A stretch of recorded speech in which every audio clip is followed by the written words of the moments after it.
John Joseph sir, आपको मैं एक क्वेश्चन पूछना चाहूंगा कि ये MEP basically what is this MEP, मतलब ये मैकेनिकल प्लम्बिंग जो सर्विसेज हैं इसके लिए कंसल्टेंट जो लगते हैं, सो बेसिकली आप उसके ऊपर थोड़ा एक ब्रीफ आइडिया देंगे हमको, and why this is very much necessary कि ये एमईपी कंसल्टेंसी अपार्ट फ्रॉम ये आर्किटेक्ट्स इंजीनियर्स, ये इनके अलावा ये क्यों इतना this is much more important that and consultancy क्यों करना चाहिए इम्पोर्टेंट, सो जस्ट उसके ऊपर थोड़ा आप अपना व्यूज थोड़ा इसमें शेयर करेंगे sir.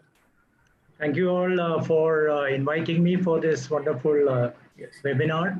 Yes. I must start my answers with an apology that I am not very good at Hindi, so I will not be speaking in Hindi. I will speak in English. And at any point, if people cannot comprehend, understand what I am speaking, I will request my colleague Sarfaraz to tell a brief about it, in a paraphrase, and talk about it in Hindi, so that people who doesn't understand English can also understand Hindi. So please pardon me for that inability of me not to speak in Hindi.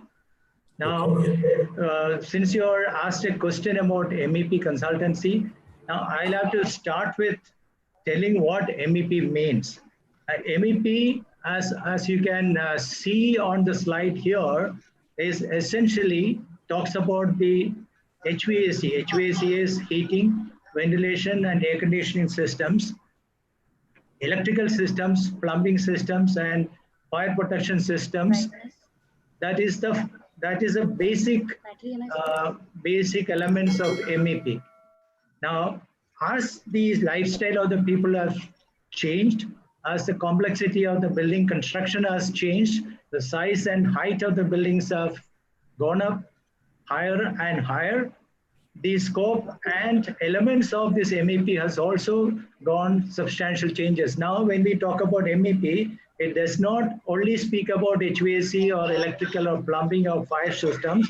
It also talks about a lot of all the other systems like water treatment plant, sewage treatment plant, rainwater harvesting, security systems, fire detection and alarm systems, evacuation systems, pressurization of lift wells and stairwells, all the low voltage systems like TV, telephones, data systems, and Wi-Fi. All these elements, as you can see on the slides, these are all now part of when we talk broadly about MEP systems. Now, it is not necessary that all these systems will come into all the buildings. Buildings which are small or which are a different concept, low income group, medium income group, or premium buildings. So these things change according to that. All these elements need not necessarily be part of all the buildings. So that is the MEP systems. Now, Sarfaraz, go back to the first slide. Now, when we talk about the consultancy service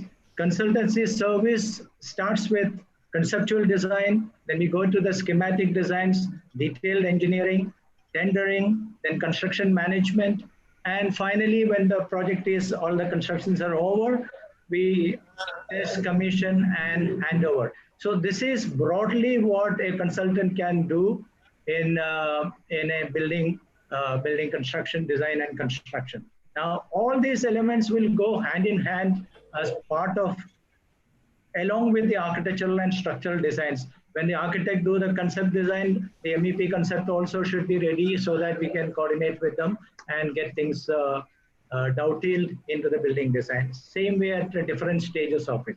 Now, this is broadly, I can speak about your first question about MEP consultancy services.